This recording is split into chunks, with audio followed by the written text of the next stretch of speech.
اپنے غریب امتی کو یاد کیا ہے، اور آج غریب امتی نہ نماز کا خیال ہے، نہ روزے کا خیال ہے، نہ مسجد کا خیال ہے۔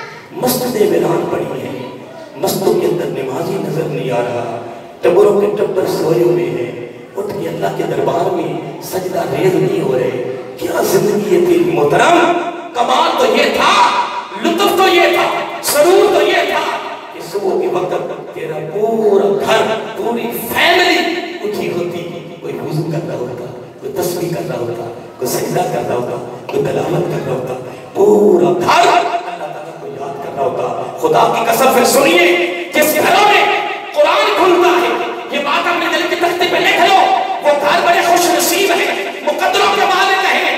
جس گھر میں قرآن کھلتا ہے، خدا کی قسم ان گھروں پر آسمان پر فرشتے فخر کرتے ہیں، فرشتے فخر کرتے ہیں، اور اللہ تعالیٰ فرماتا فرشتوں گواہ ہو جاؤ، گواہ ہو جاؤ، دیکھ رہے ہو میرے کلام کی تلاوت ہو رہی ہے، میرا کلام کھلا ہوا ہے، گواہ ہو جاؤ کہ میں نے تمہیں گواہ بنا کر ان کی بخشش فرما، ان کی بخشش فرما۔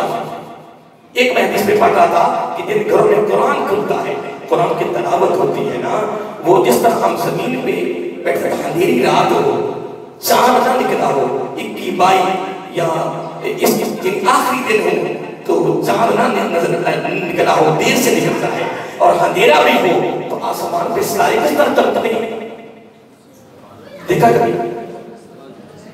تو ہماری پرتشکتا تاریاں ہو گیا تو انتر ہو گئی ہے، چمکتے ہیں کہ نہیں چمکتے؟ جواب دیا کہ یہ سنت ہے میرے آقا کے صحابہ کی۔ میں کوئی سوال نہیں کر رہا، یہ 100 شہیدوں کا ثواب مل جاتا ہے۔ جواب دیتے ہو کہ 100 شہیدوں کا ہاتھ نہیں میں کھڑے کرواتا کہ میں سبحان اللہ کرواتا ہوں، وہ میری عادت نہیں ہے، لیکن جواب میں ضرور لیتا رہتا ہوں کہ میرے آقا کی ادا ہے، کیونکہ میرے آقا پوچھتے رہتے تھے، صحابہ آگے سے جواب دیتے رہتے تھے، اس لیے میرا آقا کا یعنی پوچھنا میرا آقا کی ادا ہے، جواب دے میرا آقا کے صحابہ کی سنت ہے۔ برحال جس طرح زمین پہ آدمی دیکھتا ہے اندھیری رات میں کہ آسمان ستاروں سے بھرا ہوتا ہے اور ستارے چمک رہے ہوتے ہیں، تو بندہ کہتا ہے کیا بات ہے۔ اس طرح زمین میں جن گھروں میں قرآن کھلتا ہے، آسمانی مخلوق کے لیے وہ ستاروں کی طرح چمک رہے ہوتے ہیں، وہ گھر آسمانی مخلوق کے لیے چمک رہے ہوتے ہیں۔ تو چمک ہوئی، چمکے تو ہوئی جس گھر میں قرآن کھلتا ہوگا۔ تیاری ہے؟ آقا علیہ السلام نے یہاں میں کسی کو نہیں بلایا۔ ہاں اگلی تعریف سن لیجیے، 2-4 باتیں جو عید کے ساتھ وابستہ ہیں، بس اسی کا ذکر کر رہا ہوں، باقی تو فضائل بہت زیادہ ہے۔ سنیے، حضرت عائشہ صدیقہ رضی اللہ تعالیٰ عنہا وہ فرماتی ہیں کہ میں عید والے دن گوشت کو نمک لگاتا تھا، کیا؟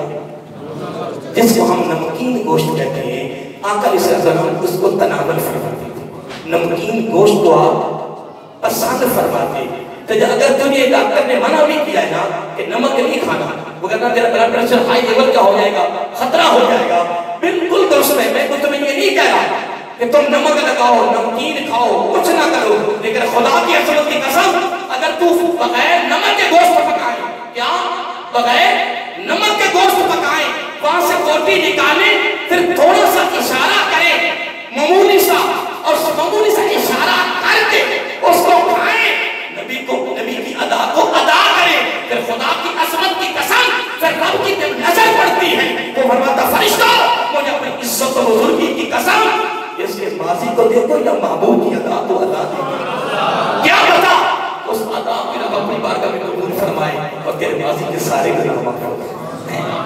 اب یہ اس کا تعلق بھی قربانی کے گوشت کے ساتھ ہے، ہم نے اس سنت کو ادا، اصل چیزیں وہ ہیں کہ جن کا تعلق عید کے ساتھ ہے، ہم نے ان کو ادا کرنا، میرے آقا کی یہ ادا ہے۔ ٹھیک ہے، آئیے آگے بڑھیے۔ قربانی کا سارا گوشت گھر میں رکھنے کی اجازت ہے، کیا پورا بکرا فریج میں رکھنا، شریعت نے کوئی منع نہیں کی، کوئی رد نہیں کیا، حرام کا فتویٰ نہیں لگایا، شریعت کی اجازت ہے، لیکن سنت نہیں کی، کیا مثلا ہم نے جانور کو ذبح کیا، مرغی ذبح کر رہے ہیں، مرغی میں مثال دے رہا ہوں، مرغی ذبح کر رہے ہیں، مرغی بھی حلال ہے، ٹھیک ہے، اور اوپر تکبیر بھی پڑی جا رہی ہے، لیکن ہتھیار تیز تھا تو تو نے تکبیر پڑھی، زور لگایا، گردن جدا ہو گئی۔ جب ہم گوشت بناتے ہیں ذبح کرنے کے بعد میں آدھے گھنٹے بعد 15 منٹ بعد جب ہم گوشت تیار کرتے ہیں تو گردن کو جدا کرتے ہیں، وہ بولو تو کرتے ہیں نا، لیکن اس موقع پہ جو گردن کا جدا ہو جانا ہے نا، یہ سنت کے خلاف ہے، یہ اب مکروہ ہو گئی۔ کیا ہو گئی؟ بعد میں ہم نے جدا کرنی تھی، لیکن یہاں جب ذبح ہو اس وقت جدا کرنا سنت نہیں ہے، اب یہ مکروہ ہو گئی۔ کیا ہو گئی؟ کھانے کی اجازت ہے کیونکہ جانور بھی حلال ہے، تکبیر پڑی گئی ہے، تم کھا سکتے ہو، اجازت ہے، سنت نہیں ہے۔ کیا کھا سکتے ہو؟ پر میرے آقا نے شریعت نے کہا تم کھا سکتے ہو، پر میرے آقا نے پسند نہیں کیا۔ سارا قربانی کا گوشت گھر میں شکار کر لو، کھاؤ، لیکن میرے آقا کی سنت نہیں ہے۔ کیوں؟ میرے آقا کی ادا، میرے آقا کا عمل، میرے آقا کی سنت، میرے آقا کی پسند کیا ہے کہ 3 حصے بناؤ، ایک حصہ گھر میں رسول برکت کے لیے، ایک ان رشتہ داروں کو جنہوں نے قربانی نہیں کی ان کے گھروں میں پہنچانا ہے، اور ایک حصہ ان لوگوں کو جو غریب لوگ ہیں، جو رشتہ دار نہیں ہیں پر ہے مسلمان، ہاں غیر مسلم کو بھی قربانی کا گوشت دے سکتے ہیں، اجازت ہے، پر کسی اجرت پر نہ ہو، قیمت نہ ہو، غیر مسلم کو بھی قربانی کا گوشت آپ دے سکتے ہیں، اجازت ہے۔ کیا ہے؟ اجازت ہے۔ بہرحال سنیے، اب ایک حصہ گھر میں، ایک ان رشتہ داروں کے جنہوں نے قربانیاں نہیں کی، ایک وہ لوگ جو رشتہ دار نہیں ہیں پر ہیں غریب۔ تلاش کرو وضو میں جتنے رکن ہیں نا، ہر رکن کے پیچھے حکمت ہے۔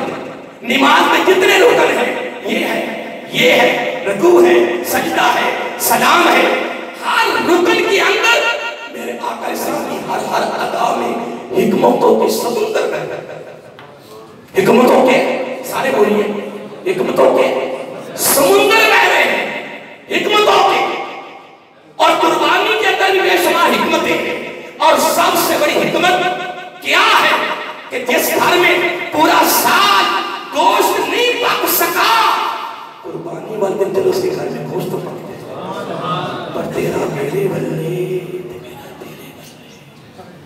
تیرا میرے بلے، میرا تیرے بلے، تو دینے کے لیے یہ بال بکرے اور ویڑے آئیے لوگ سجا کے کھڑتے ہیں، آئیے نا زندہ ہوں گے، آپ پہ کھاتے جائیں گے، آپ پہ پیتے جائیں گے، تھوڑا میرے بلے تے میرا تیرے بلے۔ خدا کی عظمت کی قسم جو اس میں سب سے بڑی حکمت تھی، ہم اس سے دور ہو گئے۔ سنیے اگلا جملہ بھی سنیے، میرا آقا علیہ السلام نے فرمایا جب ہم کسی کو گوشت دیں گے کم از کم پایا تو ہوگا، اتنا سا کر دیں گے تو پایا تو ہوگا، پایا سے کم کتنا ہوگا؟ اتنا دیں گے نا تو پاؤں کے اندر کتنی بوٹیاں ہوں گی؟ 2 3 دے دیں گے، 4 بھی ہو سکتی ہیں، چھوٹی چھوٹی کریں 5 بھی ہو سکتی ہیں۔ آقا علیہ السلام نے یہ بھی فرمایا کہ یہ سارے گوشت کے بدلے میں یہ ثواب ہے، نہ آقا علیہ السلام نے فرمایا ایک بوٹی کے بدلے تو نے جب رب کی رضا کے لیے کسی غریب نے گھر میں گوشت پہنچانا ہے نا، میرا آقا سارے گوشت کے بدلے میں نہیں فرمایا ایک بوٹی کے بدلے تیرے نام اعمال میں جب ان کے گھر میں گوشت جانا ہے وہ کھائیں گے، غریب بچوں کے پیٹوں میں گوشت جائے گا، ایک بوٹی کے بدلے اتنا ثواب ہے کہ حضرت اسماعیل علیہ السلام کی اولاد میں سے ایک شخص کے آزاد کرنے کا ثواب ہے۔ کتنا بڑا اجر ہے، خدا کی قسم کتنا بڑا انعام رکھا گیا۔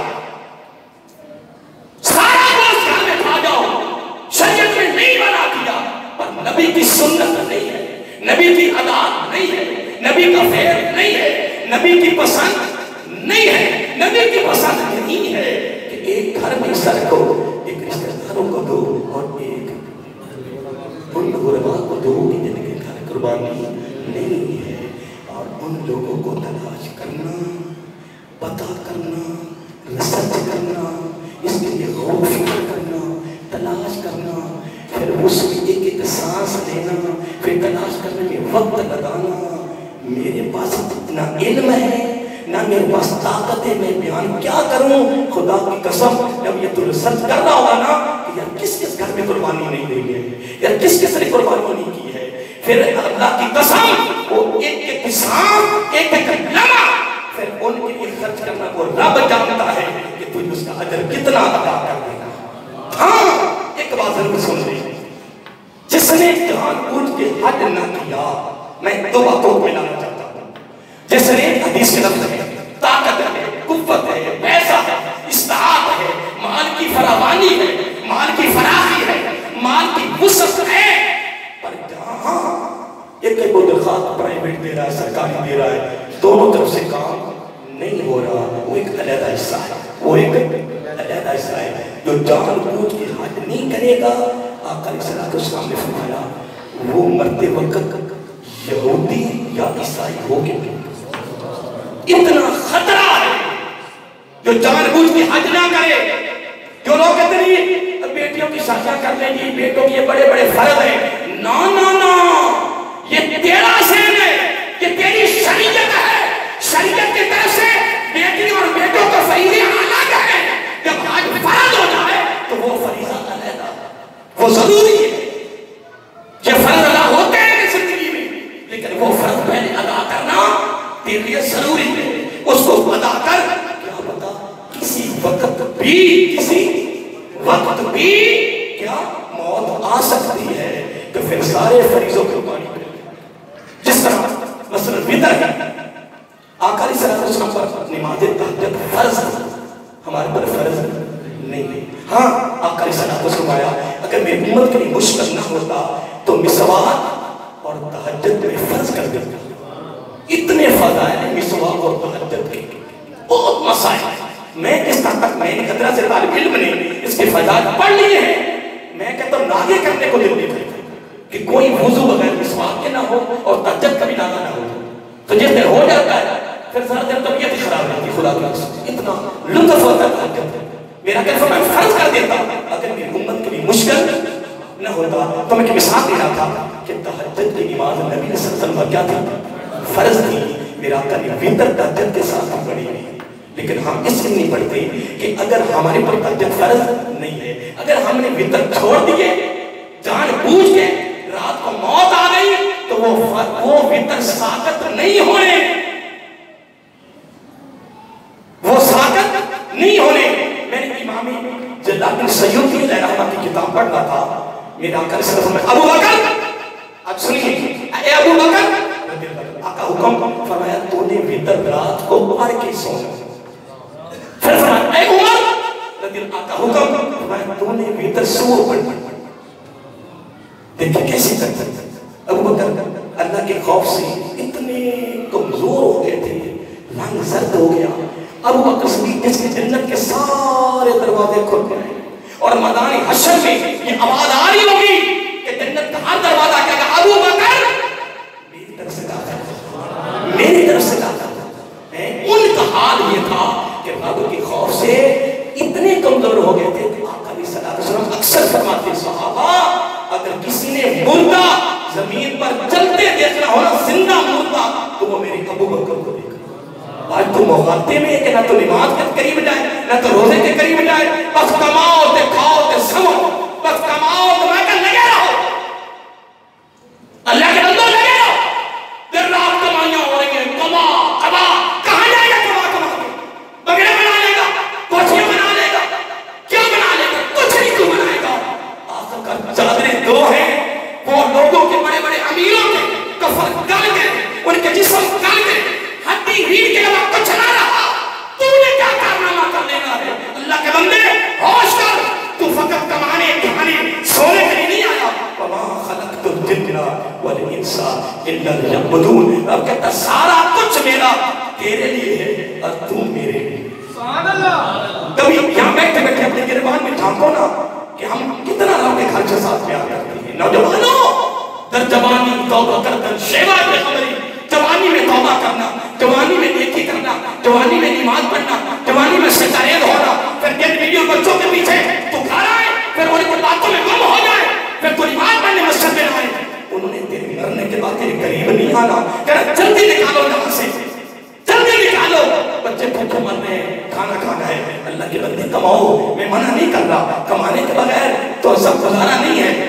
دینی مساجد، دینی ادارے، ان کا بھی ابھی گورنمنٹ نے معاف نہیں کیا، یہ بھی بغیر ہم کمائیں گے، یہ مسجدوں کو جمع کروائیں گے، ادارے چل رہے ہیں. دین کا کم بھی بغیر پیسے کے نہیں ہے، لیکن فقط کمانے تک نہ رہو محترم. آؤ کچھ اللہ کی بارگاہ میں ہم نے جو تک بھی کام کرنا ہے، تیاری ہے ساری ہو رہی ہے، اب ٹائم ہو چکا ہے، آخری خدمت لیں گے انشاءاللہ. آج جنہوں نے دو قرآن یہاں میں سے پڑھی ہوئی ہے، جو قرآن کی پڑھی ہوئی ہے، وہ شام سے پہلے سورۃ انبیاء کی جنہوں نے کر لی ہے وہ تو الحمدللہ بہت اچھا ہو گیا ہے. جن ابھی تک تلاوت نہیں کی ہے وہ شام سے پہلے سورۃ انبیاء کی تلاوت کر لے میرے آقا کی سنت.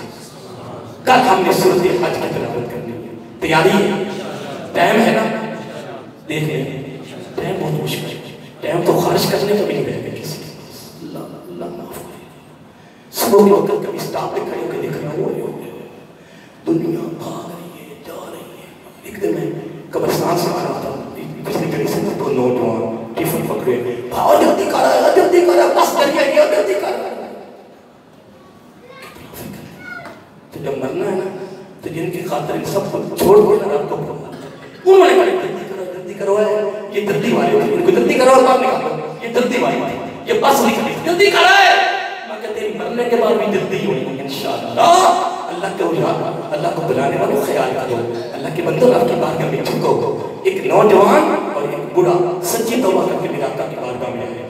ساتھ ہی جبریل علیہ السلام آ کر کرتے آقا رب نے دونوں کو سلام بھی اللہ تعالیٰ نے دونوں کی توبہ کو قبول کر لیا، رب راضی ہو گیا ہے. اور اس نوجوان کو رب نے باقاعدہ سلام بھی کیا. آقا علیہ السلام نے فرمایا بھی توبہ تو کتھی کی، بخشش بھی ہو گئی، رب راضی بھی ہو گیا، اس کو رب نے سلام دیتا ہے، اس کو کیوں نہیں دیتا؟ یہ سارے جواب رب نے پہلے دے کر کے دیے تھے کہ میرے معمول نے یہ سوال کرنا ہے اور اب یہ جواب دینا ہے. عرض کیا اس نے بڑھاپے میں توبہ کی، اس نے جوانی میں توبہ کی. میں حدیث میں پڑھ رہا تھا، آقا علیہ السلام نے فرمایا ایک کمرہ ہو بھائی بہت مشکل مسئلہ، میں تیرے بات کرتے مجھے شرم آ جاتی ہے، کیسے کیا کرے؟ کمرہ بھی ہو، بندے کے پاس گناہ کرنے کی طاقت بھی ہو، پیسہ بھی ہو، پھر پیار بھی نہ ہو، پھر خوبصورت چیز اس کے سامنے آ رہی ہو، سمجھ لے نا؟ کوئی تشریح کرنے کی ضرورت نہیں ہے، خوبصورت اس کے سامنے آراستہ ہو کر چیز اس کے سامنے گناہ کرنے کے لیے آ گئی ہو تو وہ اس موقع پر کہہ دے اللہ دیکھ رہا ہے. میرا کل سمجھ ہے میری امت کے نوجوان، میرا تیرے ساتھ وعدہ ہے کہ قیامت کے دن بغیر حساب و کتاب تیرا بازو پکڑ کے لے کے جنت میں آئے، میں جنت میں جاؤں، پھر جہاں میں ہوں گا وہاں تم. ٹھیک ہے، سورۃ انبیاء اور کل سورۃ حج کی طرف کریں گے انشاءاللہ. اور کل انشاءاللہ فجر کے وقت کیا؟ فجر کے وقت انشاءاللہ تکبیرات کا سلسلہ 13 کی انشاءاللہ اثر تک یہ جاری و ساری رہے گا. اللہ تعالیٰ ہم سب کو جو چند میں کچھ کر تو نہیں سکا، لیکن 2-4 باتیں جو میں نے کی ہیں اللہ تعالیٰ